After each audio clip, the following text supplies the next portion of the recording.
Gentlemen, a very chaotic game. Yeah. There are lots of back and forth, power shifting throughout the game. Freak, I do want to jump right into that final team fight, though, and take a look because there was some misplay and some capitalization on both sides. So we're going to pull that up onto your screen, just kind of break that last fight down. Yeah, so the big thing about sort of wombo combo team compositions is they're pretty feast or famine because there's nothing to really do outside of your ultimates, generally speaking. Right? On the sliding scale, they're on the low end there. So if you don't land all your ultimates together, if you miss those, you don't have a lot to follow up from. Caster Graves with the Yomus with no good crit synergy, no good attack speed synergy. He's going to have lower damage output as well. And this is Teammate getting one of those famine team fights where the hard engage isn't very good or only gets one guy. Calitrolls gets caught out here. Go ahead and roll the clip out, and you're going to see, right, Teammate are kind of limping in. They're mostly here, but Calitrolls is going to get a famine ulti, right? He ults in, misses. Oh, he hits impact. Like, he hits one person. Okay, they follow up on rush. That's great. But now all these big cooldowns got used on a giant tank who has a low damage threat. Suddenly, all these champions who do have important cooldowns, who can do fun things like Xiao Wei Xiao, get to go in and do all this, right? You've got just the easy chase at this point, and even if Maple Street wanted to, even if he were alive, he wouldn't be able to break down impact because Caster Graves can't do something like this. Very good mechanics, of course, by Team Impact. Impulse. Darn it. I pulled the Jat. You did it. Jat, I hate you so much. Literally, during the game. I was like, I've never done that. I've never said Team Impact. Canada, man. That was awesome. Nailed it.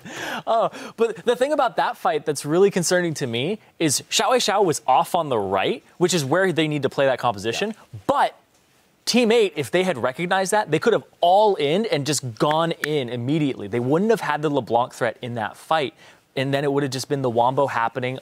Even if you get one person in that fight that isn't Impact, you go for some other backline damage threat, then you're completely in the clear there for Team 8. It was a good illustration, though, of what happens when you lose one element of your wombo combo. Yeah. The Malphite ult having been used, because we have another example, and we'll just pull this up right now. We have another replay of the wombo combo being used effectively. So, Zyrene, I'm going to let you take this one. This is my favorite part of the day, because we've been having these games where people have 0 kills. This is a bloody game, and I absolutely love it. So, Calitrolls, he eventually gets the command protect on him, and he holds his ultimate for so long. Impact is basically up against him playing zone defense, just like right up in his grill, right? He's like, I'm not going to let you get into these guys. I'm not going to let you get into my backline. And then Calitrolls just goes up and diagonal over him, and that's what causes the wombo combo to happen. We're going to start rolling it out here, and the big thing here is Xiao Wei Xiao is not in this fight either. He ends up walking up right now, and as soon as he gets next to Apollo, boom, he is in range of that Orianna ultimate, and that was what would turn that fight. If they had taken just the Kog'Maw, maybe LeBlanc can deal some damage, and it's not a clean sweep of the team. But then TIP learned, keep your Xiao Wei Xiao off on the side, have him re-enter the fight later on. And that's something that Teammate could have capitalized on, but it's how you play that composition that TIP made. And there's actually one thing I want to point out about that clip. If you watch the very end of that fight, notice how slow the cleanup is, right? Yep. The wombo combo is great. They've got Caster Graves. He bursts people really hard. And then, well, Impact's not dead. Rush isn't quite dead. They have to land a couple auto attacks to like remove that third straggler, and like 2 people of Teammate die because, oh, by the way, our cooldowns are down. Man, our DPS sure sucks. And of course, we saw in the very first replay what happens when you don't hit anything at all, but you can instantly remove 3 people, and the fight is still close. And that is the trouble with these wombo combo comps with things like Caster Graves is you run out of steam after about 4 seconds. Yeah, you hope for those crits after that point. You're just basically. Like, ugh. And 35%. That's why you get Sunfire Cape, too. Yeah. Try to chip him down a little bit afterwards. Leandry's taking him down 45 damage at a time, unless you get those Sork shoes. But, Team 8, they're still afforded the opportunity to build comps like this, even after the number of top lane bans that we saw go through, because of the depth of Calitrolls' champion pool, so that he can play things like Malphite when the Narvin, when the Gnar, rather, just Gnar by himself, would be normally the one to jump in, throw people against a wall, and then take the Orianna ult. Yeah, so I do like, by the way, that, Malphite was a consistent engager. We've seen Dignitas struggle, for example, so hard to have these fights start, to actually engage and make things go on. Good old reliable Malphite ult, unless you flash it, gonna get some knockouts, gonna make things happen. There is something to be said for these reliable engagers. As far as you're talking about the pick and ban phase and the champion pool of someone like Calitrolls, well, the 2 bans were Aurelia and Jax, these 2 supposed one-on-one counter picks to Gnar that, of course, Impact wanted to play. And so they banned away those champions that they know Porpoise will camp for Cali Trolls for to get those champions ahead. So, okay, you're not removing his whole champion pool. He can play something else. But they're saying, okay, let's make sure Impact is set up to do well. He was. His individual contribution was very good. And then, look, the Wombo ever fails, Tip wins. They did. Yeah, and something about that game that I noticed was Team 8, Cali Trolls, he used his first, 4 ultimates defensively. He was trying to escape. They kept roaming up to him, applying pressure to him. Impact, that is actually the most scared I've seen Cali Trolls in a game to date.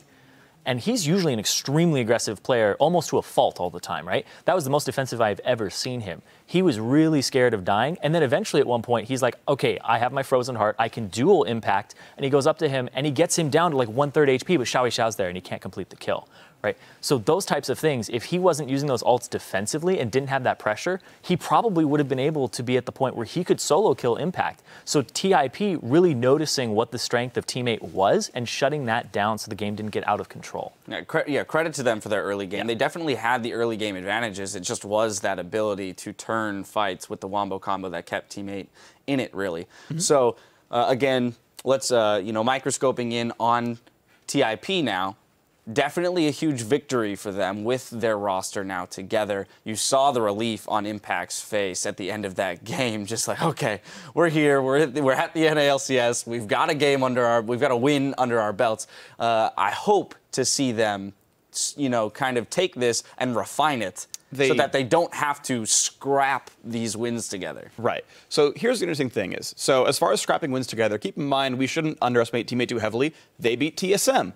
This is a good team. This is a good win for these guys. You can't say, oh, it was one of the challenger squads. How dare you have a close game against these guys? Team 8 have a pretty good pedigree right now. That said, yes, TIP have a lot of refining to do. Keep in mind, Rush is still going full solo queue. He was at 1/3 health, was like, maybe I could pick off Cali Trolls, and dies and gives up the dragon for it, right? These things are still happening. This Rush, try not to live up your name so much.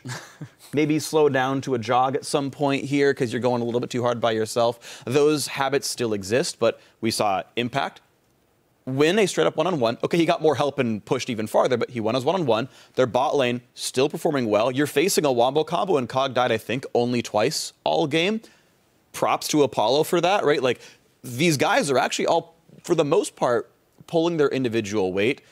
They're going over-aggressive. They've got to polish that, but the elements are here for them. Yeah, and Xiao is still Xiao. Right. I was actually really impressed with their bottom. He was more Xiao than he was in the previous 3 games of the yes. I think so. Than he was in the previous week. Yeah, he was more confident in being able to roam outside of his own lane. I think a lot of that is he was on a playmaking mid laner this time. He's been on LeBlanc before. Yeah, he's done it before. He just got. But he had, he played it for the solo queue portion before, but now he has a team that's more team oriented too, and which has always kind of been his thing, right? Is he needs a team to support what he does. He's a playmaker, but he needs people that are going to back him up or start the fight for him before he jumps in. He's always kind of the second person in on things, right? He was a big Yasuo player where it's all right, coming in second, right? You literally have to follow. Well, exactly. That's where I want to point to Adrian, because he roamed mid on Nami. He had huge contribution to getting Xiao in the position where he was comfortable making those solo plays to help out the rest of the team. And it's something we're seeing so very much. We were actually joking, we were thinking who's going to be in the OP5? And I was like, I think the OP mid laner should be Lustboy, because he's having more impact mid lane than most of the other mid laners here. And it's so good to see these guys roam out. And of course, yes, good play by Adrian. We're seeing it, I think, more and more this season. The support's roaming out of lane to make these plays, to get those solo lanes ahead. In the specific instance of this first blood kill, or the second blood kill, it was, okay, chains landed, wait for the root, then bubble, okay, it's free, right? Mechanically pretty smart there, but yes, I think we're going to see this more often. Good by Adrian to do it, but it's going to be commonplace. Yeah. Definitely an exciting match. Very chaotic, but fun to watch. Don't touch that mouse. Coast are preparing to battle it out with Gravity in our 5th match of the day. We'll be right back after this.